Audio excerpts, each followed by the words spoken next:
এতিয়া আপোনাৰ বাকী আমি গোটেইখিনি গম পালোঁ, হয়তো দৰ্শক ৰাইজ শ্ৰোতা দৰ্শক নিশ্চয় উপকৃত হৈছে। আপোনাৰ কথাখিনিত নিশ্চয় কোনোবাই কিবা উৎসাহ উদ্দীপনাও লাভ কৰিছে, আমি নিশ্চয় ভাবিছোঁ। বিশেষকৈ ময়ে উৎসাহ উদ্দীপনা লাভ কৰিছোঁ। এজন সফল পিতৃ, এজন সফল স্বামী, এজন সংগীতজ্ঞ, এজন সাহিত্যিক, এই গোটেইখিনি কলাৰে সমৃদ্ধ ব্যক্তিগৰাকীক আচলতে আমি পাতিবলগীয়া বহুত থাকে। তথাপিও আৰু কিছু কথা আমি পাতিম। বিশেষকৈ আপোনাৰ আজি যিটো জীৱন আপুনি লাভ কৰিছে, আজি যিটো আপোনাৰ বয়স, এই বয়সটোত আপোনাৰ অনুভৱ কি? জীৱন সম্পৰ্কৰ আপোনাৰ অনুভৱটো কি? মই এই ক্ষেত্ৰত মোৰ অনুভৱৰ দুটা কথা ক'ব বিচাৰিছোঁ। হয়। ঐতিহ্যমণ্ডিত কটন মহাবিদ্যালয়ত যেতিয়া আমি পঢ়া শুনা কৰিছিলোঁ, হয়। মাষ্টাৰ ডিগ্ৰী, হয়। তেতিয়া আমি বহুখিনি গুণী জ্ঞানী আমাৰ অধ্যাপক লগ পাইছিলোঁ। হয়। তাৰে ভিতৰত মই নাম ল'ব লাগিব আমাৰ শ্ৰদ্ধা ডক্টৰ অমূল্য কুমাৰ মজুমদাৰ ছাৰ। হয়। তেখেতে আজিও মোৰ খা খবৰ লয়। হয়। আৰু মোৰ যিখন অৱসৰ উপলক্ষে আমাৰ শহীদসকলে যিখন অভিনন্দন গ্ৰন্থ প্ৰকাশ কৰিছে, হয়। সেইখনতো তেখেতে হয়। আমাক প্ৰিয় ছাত্ৰ বুলি পেলাই লিখিছে। হয়। আৰু তেখেতে এই গ্ৰন্থখনৰ নাম দিছে।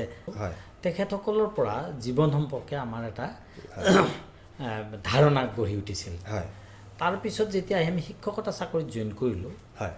তেতিয়া মই কেইজনমান ব্যক্তি লগ পাইছিলোঁ। এই ক্ষেত্ৰত মই মনত পেলাব লাগিব হয়। আমাৰ শান্তি নিকেতনৰ পৰা অহা এজন অসমৰ বিশিষ্ট শিল্পী ৰাজেশ্বৰ শৰ্মা, হয়। আমাৰ সুশান্ত কুমাৰ বিশ্বাস ছাৰ, আমাৰ কিৰণ চৌধুৰী ছাৰ প্ৰমুখ্যে হয়। কেইবাগৰাকীও কৃতবিদ্য ব্যক্তিক মই লগ পাইছিলোঁ।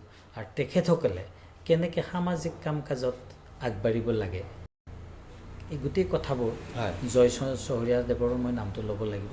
তেখেতসকলে আগবঢ়াই লৈ গৈছিল। আৰু তেখেতসকলৰ লগত এই সামাজিক কাম কাজ কৰাৰ যিটো এইটো কি বুলি ক'ম, তৰিকা ব্যৱস্থা আৰু ইয়াৰ গোটেই দিশবিলাক আমি দিছিলে। আৰু তেতিয়া এটা সাংস্কৃতিক অনুষ্ঠান সঞ্জীৱন বুলি পেলাই কৰি সেই অনুষ্ঠানটোৰ জৰিয়তে আমি সাহিত্য, সংগীত, নৃত্য, চিত্ৰকলা আৰু অভিনয়, এই গোটেইকেইটা বিষয়ে আমি আগবঢ়াই লৈ গৈছিলোঁ। আৰু এই অনুষ্ঠানটোৱে দৰঙৰ কিছু অঞ্চলত যথেষ্ট প্ৰাধান্য লাভ কৰিছিল, জনপ্ৰিয়তা লাভ কৰিছিল।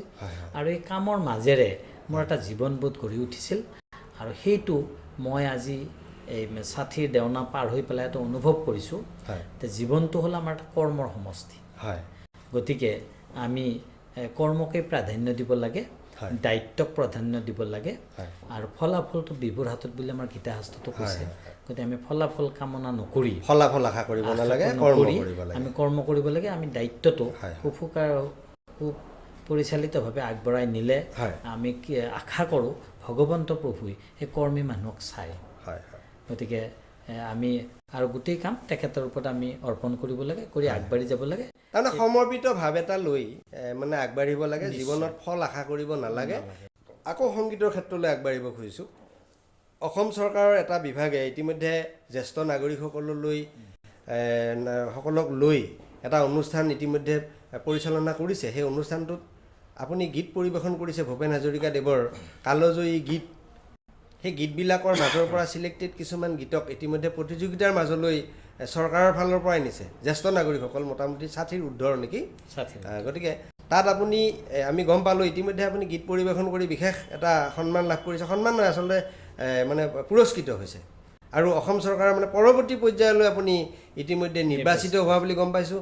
এইটো শেহতীয়াভাৱে পোৱা খবৰ। গতিকে সেইটো এটা মানে আমাৰ কাৰণে বৰ আশাৰ বতৰা। গতিকে আপুনি ডক্টৰ ভূপেন হাজৰিকাৰ গীতৰ লগতো বিশেষভাৱে জড়িত বুলি জানি ভাল লাগিলে। জানক আপুনি ডক্টৰ ভূপেন হাজৰিকাদেৱৰ এই যে কালজয়ী গীতৰ প্ৰতিযোগিতাৰ কথা ক'লে, তাত আপুনি কি গীত আপুনি পৰিৱেশন কৰিলে আমি জানিব পাৰোঁ নেকি? নিশ্চয়। সামাজিক ন্যায় সঞ্চালকালয়ে জ্যেষ্ঠ নাগৰিক সন্মিলনৰ লগত যুটীয়াভাৱে প্ৰতি জিলাতেই জ্যেষ্ঠ নাগৰিকসকলৰ কাৰণে সুধাকণ্ঠ ডক্টৰ ভূপেন হাজৰিকাৰ জন্ম জয়ন্তী উপলক্ষে সংগীত প্ৰতিযোগিতা অনুষ্ঠিত কৰিছে। আমাৰ দৰং জিলাৰ বাবে আজি আমাৰ সাহিত্য সভা ভৱনত চিপাঝাৰত এই প্ৰতিযোগিতা অনুষ্ঠিত হৈ যায়। তাতে আমাৰ বন্ধুবৰ্গ শহীদসকলে আমাকো জনাইছিলে। তো আমি এই ৩টা শিতানত প্ৰতিযোগিতা হৈছিলে। ৩টা শিতানে আপুনি আজি পৰিৱেশন কৰিছে? ৩টা শিতানতে মই গীত পৰিৱেশন কৰিছোঁ। তাৰ প্ৰথম শিতানটো আছিলে ভূপেন হাজৰিকাই যি গীতৰ বোলছবি পৰিচালনা কৰিছে, সেই বোলছবি পৰিচালনা কৰাৰ গীতবিলাকৰ এটা শিতানৰ প্ৰতিযোগিতা। আনহাতে বৰেণ্য শিল্পী সাহিত্যিকে ৰচনা কৰা, ভূপেন হাজৰিকাই সুৰ প্ৰদান কৰি গোৱা, তাৰে এটা শিতান আছিলে। হয় আৰু তেখেতে নিজে ৰচনা কৰা, গোৱা আৰু সুৰ কৰা গীতৰ এনে তিনিটা শিতানত আপোনাৰ প্ৰতিযোগিতা হৈছিলে। এই তিনিটা শিতানতেই আমি তিনিটা গীত পৰিৱেশন কৰিছিলোঁ। হে মাই জখুৱায়ে, মাই হেৰে জখুৱা মাক লাগিয়া, বঢ়িয়া। অলপ তোৰ মৰমো নাই, হে মাই ধুনীয়া জখুৱায়ে, গীত। হে মাই জখুৱায়ে, এই গীতটো মই পৰিৱেশন কৰিছিলোঁ। হয় হয়। আচ্ছা, তাৰপিছত আপোনাৰ কি শিতানৰ কথা ক'লে আপুনি? ভূপেন হাজৰিকাদেৱৰ অন্যান্য ভূপেন হাজৰিকাৰ নিজে সুৰ কৰা আৰু গোৱা এই গীতৰ শিতানত হয় অসম আমাৰ ৰূপহী এই গীতটো মই পৰিৱেশন কৰিলোঁ। এইটো দ্বিতীয় শিতানত। হয়। এইটোত অৱশ্যে আমি নিৰ্বাচিত হোৱা নাই। হয়। আৰু তৃতীয় যিটো শিতান আছিল যে অসমৰ বৰেণ্য হয় শিল্পী সাহিত্যিকে ৰচনা কৰা গীত ভূপেন হাজৰিকাই গাইছে, হয় তেনেকুৱা গীত গাবলৈ দিছিলে। হয় আমি এটা গীত গালোঁ। হয়।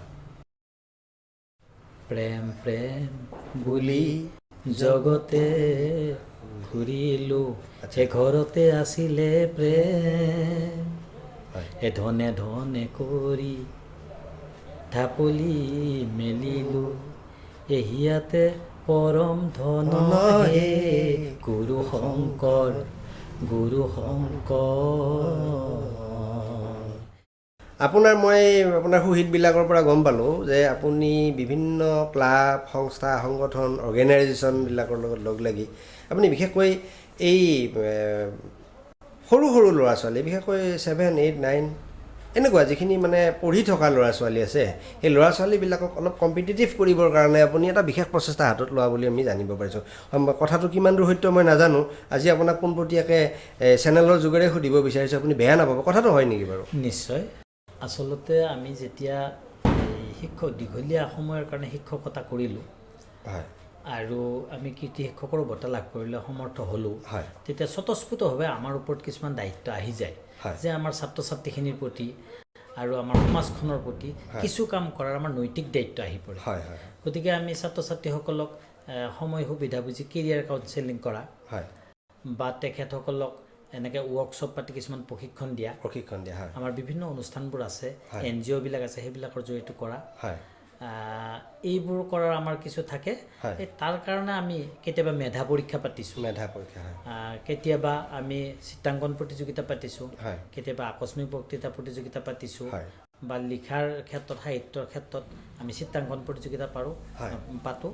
এনেকৈ ছাত্ৰ ছাত্ৰীসকলক আমি আগবঢ়াই নিয়াৰ কাৰণে আমাৰ অহৰ্নিশ এটা চিন্তা থাকে, আৰু এইটোত আমি যথেষ্টখিনি ফলৱতী হৈছোঁ। তাৰ উপৰিও আমাৰ যিসকল কীৰ্তিমান ছাত্ৰ ছাত্ৰী, সেইসকলক আমি সাহিত্য সভাৰ বেনাৰত আমি, আমাৰ এইটো গাইডলাইন থাকে আমাৰ অসম সাহিত্য সভাৰ পৰা, আমি তেখেতসকলৰ নিৰ্দেশ মৰ্মে আমাৰ এই বিস্তীৰ্ণ অঞ্চলটোত যিসকল ছাত্ৰ ছাত্ৰী কৃতিত্বৰে উত্তীৰ্ণ হয় এই উচ্চ আৰু উচ্চতৰ মাধ্যমিক পৰীক্ষাত, তেখেতসকলক আমি সম্বৰ্ধনা জনাওঁ। এইখিনিতে মই মানে জানিব বিচাৰিছোঁ, আপুনি সাহিত্য সভাৰ কথাটো বহুকেইবাৰ ক'লে, আপুনি সাহিত্য সভাৰ লগত মানে কেতিয়াৰ পৰা জড়িত? সাহিত্য সভাত মই বহুত আগৰ পৰাই আজীৱন সভ্য হৈ আছোঁ। আচলতে আপোনাক আমি আমন্ত্ৰণ এইকাৰণে কৰিছোঁ যে মাল্টি টেলেণ্ট মানুহ বিচাৰি পোৱা টান।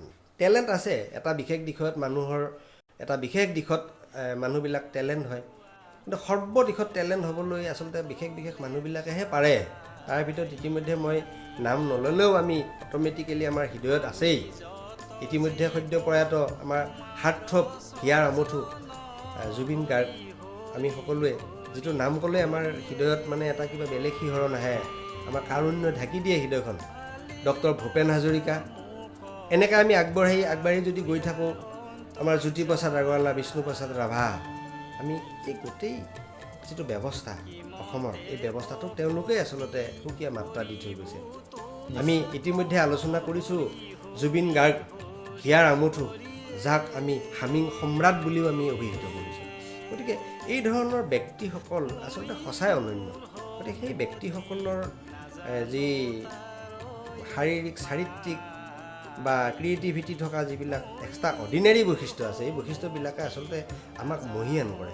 আমি ভাবোঁ আমাৰ নতুন প্ৰজন্মকো তেওঁলোকৰ আদৰ্শই আকৰ্ষিত কৰিব, বাৰু মাল্টি টেলেণ্ট হ'বৰ কাৰণে চেষ্টা কৰিব তেনেকুৱা মাল্টি টেলেণ্ট মানুহ বিচাৰি পোৱা টান আমি এই লিষ্টখনৰ ভিতৰত আপোনাক এইকাৰণে নিৰ্বাচন কৰিছোঁ আপুনি যথেষ্টখিনি চেষ্টা কৰিছে নিজক বিভিন্ন মানে প্ৰতিভাৰে বিকশাই তুলিবলৈ আপুনি চেষ্টা কৰিছে গতিকে এই প্ৰতিভাধৰ মানুহ হিচাপে আমি আচলতে আপোনাক ইয়াত এই ষ্টুডিঅ'লৈ আমন্ত্ৰণ জনাইছোঁ আপোনাৰ শেষত কিবা ক'বলগীয়া আছে যদি আপুনি চমুকৈ ক'ব শেষত এটা মোৰ অনুভৱ আপোনালোকক মই অৱগত কৰিব বিচাৰিছোঁ আমাৰ অসমীয়া সাহিত্য সংস্কৃতি হয় অতি উচ্চ খাপৰ হয় আৰু এই সাহিত্য সংস্কৃতিক আমি বিশ্ব দৰবাৰলৈ লৈ যোৱাটো আমাৰ সকলোৰে দায়িত্ব আৰু কৰ্তব্য হয় গতিকে যেতিয়া আমি বিশ্ব সভালৈ যাম হয় আমাৰ এই লোক সংস্কৃতিবোৰ হয় আমাৰ বিয়া গীত আমাৰ লোকগীত হয় আমাৰ এইবোৰ আমি লৈ যাব লাগিব আমাৰ থলুৱা যিখিনি আমাৰ থলুৱা আমাৰ চিনাকি দিব পৰা যিখিনি আৰু এইখিনি আমাৰ নৱপ্ৰজন্মৰ লগত হয় আমি তেওঁলোকক হাতত তুলি দিব লাগিব তেতিয়াহে আমি এদিন বিশ্ব সভালৈ যাব পাৰিম আমাৰ নিজৰ বস্তুখিনি এৰি আমি তো কেতিয়াও বিশ্ব সভালৈ যাব নোৱাৰোঁ গতিকে এইটোৰ কাৰণে আগবঢ়াই লৈ যোৱাৰ কাৰণে আমি যদি আগবঢ়োৱা আৰু আমাৰ যুৱক যুৱতীসকলক আকৰ্ষিত কৰিব পাৰোঁ আমাৰ নিজৰ গীত মাত আমাৰ ভাষাটোৰ প্ৰতি তেতিয়াহ'লে অসমীয়া ভাষা এদিন বিশ্ব জিলিকি উঠিব আৰু অসমীয়া সভ্যতা সংস্কৃতিও জিলিকি উঠিব বিশ্ব দৰবাৰ প্ৰতিষ্ঠিত হ'ব আমাৰ অনুষ্ঠানলৈ অভিকণ্ঠ দা আনটল্ড ষ্টৰীলৈ আহি আপুনি আমাক কৃতাৰ্থ কৰিলে আপুনি সুস্বাস্থ্যৰে থাকক আৰু নতুন নতুন কামবিলাক কৰক নতুন কামেৰে আমাকো উদ্বুদ্ধ কৰক নতুন সমাজকো এটা বাট দেখুৱাওক আৰু আপুনিও জিলিকি থাকক তাৰে কামনাৰে আজিলৈ এই অনুষ্ঠান ইমানতে সামৰিছোঁ ধন্যবাদ এই ক্ষেত্ৰত মই ধন্যবাদ জনাইছোঁ এইখন সুবিধা দিয়াৰ কাৰণে হয় ধন্যবাদ